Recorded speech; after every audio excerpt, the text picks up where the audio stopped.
নমস্কাৰ আপোনালোকক স্বাগতম জনাইছো বহুদিনৰ মূৰত এটা গুৰুত্বপূৰ্ণ ভিডিঅ' লৈ আনিছো কাৰণ আজি হৈছে 1 জুন আৰু এই 1 জুনৰ পৰা আপোনালোকৰ বহুকেইটা নিয়মৰে হালসলনি হ'বলৈ গৈ আছে প্ৰায় আপোনালোকৰ ধৰক 6-7টা নিয়মৰ এতিয়া হালসলনি হ'ব কি নিয়মৰ হালসলনি হ'ব আপুনি জনাটো অত্যন্ত প্ৰয়োজনীয় গতিকে এতিয়া আৰম্ভ কৰিছো প্ৰথমটো নিয়ম হৈছে আপোনালোকৰ EPFO 3.0 PF তোলা আৰু KYC এতিয়া সহজ হৈ যাব আপোনালোকৰ বাবে আৰু আপোনালোকে এতিয়া মনত ৰাখিব EPFO 3.0 সংস্কৰণ আৰম্ভ হ'ব যাৰ জৰিয়তে এতিয়া PF তোলা তাৰ পিছত আপোনালোকৰ KYC আপডেট আৰু ক্লেইম প্ৰক্ৰিয়া এতিয়া অধিক সহজ আৰু দ্ৰুত হৈ পৰিব বুলি জানিব পৰা গৈছে আৰু এই যেটো তথ্য এই তথ্যটো জনসাধাৰণৰ মাজলৈ চৰকাৰে প্ৰকাশ কৰিছে আৰু 2 নম্বৰত আহে FDৰ সুদৰ হাৰ এবাৰ হ্ৰাস হোৱাৰ সম্ভৱ বুলি কৈছে আমাৰ গভৰ্ণমেণ্টে আৰু বেংকসমূহে জুন মাহত ফিক্স ডিপোজিট অৰ্থাৎ FD আৰু ঋণৰ সুদৰ হাৰত পৰিৱৰ্তন কৰিব পাৰে বুলিও কৈছে উদাহৰণ স্বৰূপে আপোনালোকে মন কৰিব চিউডা স্মল ফাইনেন্স বেংকে এতিয়া 5 বছৰৰ FDৰ সুদ 8.6% পৰা এতিয়া 8% লৈ হ্ৰাস কৰিছে বুলি জানিব পৰা যায় এবাৰ আমি আহিছো 3 নম্বৰ যেটো নিয়ম আছে এই 3 নম্বৰ নিয়মটোৰ পিনে 3 নম্বৰ নিয়মটো হৈছে ক্ৰেডিট কাৰ্ডৰ ৰিয়ৰ্ড আৰু ফিছত এবাৰ পৰিৱৰ্তন আনিছে বেংকসমূহে আপোনালোকৰ কটাক মহেন্দ্ৰ বেংকত যি সকলৰ একাউণ্ট আছে এটা কমেন্ট সেকশনত কমেন্ট কৰিব এই কটাক মহেন্দ্ৰ বেংক আৰু আন কিছুমান বেংকে এতিয়া ক্ৰেডিট কাৰ্ডৰ যি ৰিয়ৰ্ড পইণ্টৰ সীমা সেই নিৰ্ধাৰণ লগতে অটো ডেবিট বিফল হলে আপোনালোকৰ পেনাল্টি হ্ৰাস আৰু ফিউল বা আপোনালোকৰ ইউটিলিটি পেমেন্টত অতিৰিক্ত চাৰ্জ আৰোপ কৰাৰ দৰে এবাৰ পৰিৱৰ্তন কৰিব বুলিও জানিব পৰা গৈছে বেংকসমূহে জাননী জাৰি কৰিছে ইয়াৰ ওপৰত তাৰ পিছত আটাইতকৈ গুৰুত্বপূৰ্ণ নিয়মাৱলীটো 4 নম্বৰ নিয়মাৱলী LPG গেছৰ মূল্যৰ পৰিৱৰ্তন আপোনালোকে জানে এটো প্ৰতি মাহৰ প্ৰথম তাৰিখে যে LPG গেছৰ মূল্য পুনৰীক্ষণ কৰা হয় এতিয়া 1 জুনত গৃহস্থলী আৰু বাণিজ্যিক গেছৰ দাম বৃদ্ধি বা হ্ৰাস হ'ব পাৰে যাৰ প্ৰভাৱ আপোনাৰ ৰন্ধন বাজেটত পৰিব এয়া আপোনালোকে হয়তো আৰু 2-3 দিনৰ পিছত গম পাব বা আজি ৰাতিকৈ আপোনালোকে গম পাই যাব পাৰে তাৰ পিছৰ পৰিৱৰ্তনটো হৈছে 5 number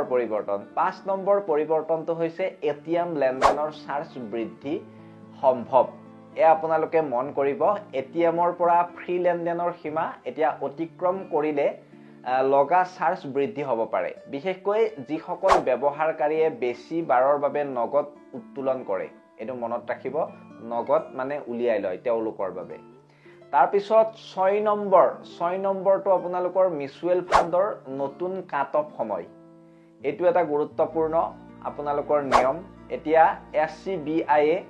overnight mutual fund scheme সমূহৰ বাবে নতুন কাট অফ সময় নিৰ্ধাৰণ কৰিছে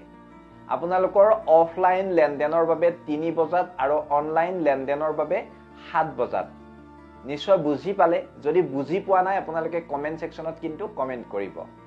তাৰ পিছত আমি আগবাঢ়িছো 7 নম্বৰ গুৰুত্বপূৰ্ণ নিয়মাৱলীটোৰ পিনে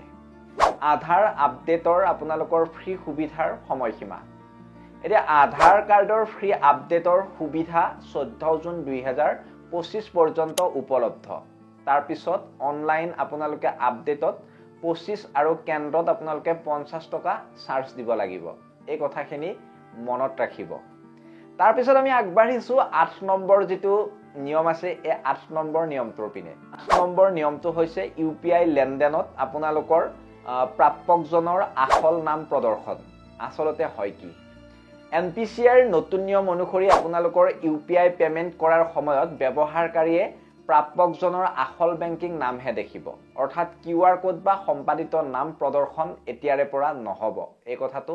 মনত ৰাখিব অতিকৈ গুৰুত্বপূৰ্ণ এটা নিয়মাৱলী এতিয়া চেঞ্জ হ'বলৈ গৈ আছে এবাৰ আমি আহিছো 9 নম্বৰ গুৰুত্বপূৰ্ণ ইনফৰমেশনটোৰ পিনে 9 নম্বৰ গুৰুত্বপূৰ্ণ নিয়মাৱলীটোৰ পিনে আপোনালোকৰ জুন মাহত বেংক 12 দিন বন্ধ থাকিব এই কথাটো মনত ৰাখিব আৰু RBI ৰ মতে এতিয়া জুন 2025ত বেংকসমূহ 12 দিন বন্ধ থাকিব য'ত ৰবিবাৰ দ্বিতীয় আৰু চতুৰ্থ শনিবাৰ আৰু আপোনালোকৰ বকৰি ঈদৰ দৰে উৎসৱসমূহত এই বন্ধকেইটা থাকিব বা বকৰি ঈদো এই বন্ধৰ অন্তৰ্ভুক্ত হ'ব তাৰ পিছত আপোনালোকৰ 10 নম্বৰ যেটো নিয়মাৱলী আছে 10 নম্বৰ নিয়মাৱলীটো হৈছে ক্ৰেডিট কাৰ্ডেৰে ইউটিলিটি বিল পেমেন্টত অতিৰিক্ত চাৰ্জ। এতিয়া যিসকলৰ ক্ৰেডিট কাৰ্ড আছে আপোনালোকে কমেন্ট সেকশনত কমেন্ট কৰিব। কিছুমান বেংকে ক্ৰেডিট কাৰ্ডেৰে বিদ্যুৎ তাৰপিছত আপোনালোকৰ পানীৰ দৰে ইউটিলিটি বিল পেমেন্টত অতিৰিক্ত চাৰ্জ আৰোপ কৰিব পাৰে বা আপোনালোকৰ কেশবেকৰ যিটো নিয়ম সেই নিয়মৰ পৰিৱৰ্তন কিন্তু হ'ব পাৰে এতিয়াৰ পৰা। গতিকে এইবিলাক আপোনালোকে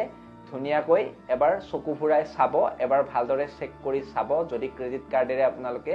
বিল পেমেন্ট কৰে। গতিকে এইকেইটা আছিল আপোনালোকৰ বাবে অত্যন্ত গুৰুত্বপূৰ্ণ সলনি হ'বলগীয়া নিয়মাৱলী আজিৰ পৰা। যদি ভাল লাগিলে ভিডিঅ'টো শ্বেয়াৰ কৰি দিব আৰু লগতে আমাৰ যিখিনি শ্ৰোতা বা যিখিনি আমাৰ দৰ্শকে এতিয়া ফেচবুকত চাই আছে তেওঁলোকে যাতে আমাৰ পেজটো ফলো কৰি লয় আৰু লগতে ইউটিউবত চাই থকাখিনিয়ে যাতে সাবস্ক্ৰাইব কৰি দিয়ে চেনেলটো আৰু ভিডিঅ'টো যাতে বহুত শ্বেয়াৰ কৰি দিয়ে। গতিকে মই মিঠুৱে বিদায় মাগিছো অন্য এটা ভিডিঅ'ত লগ পোৱাৰ প্ৰতিশ্ৰুতিৰে। ধন্যবাদ। জয় অসম।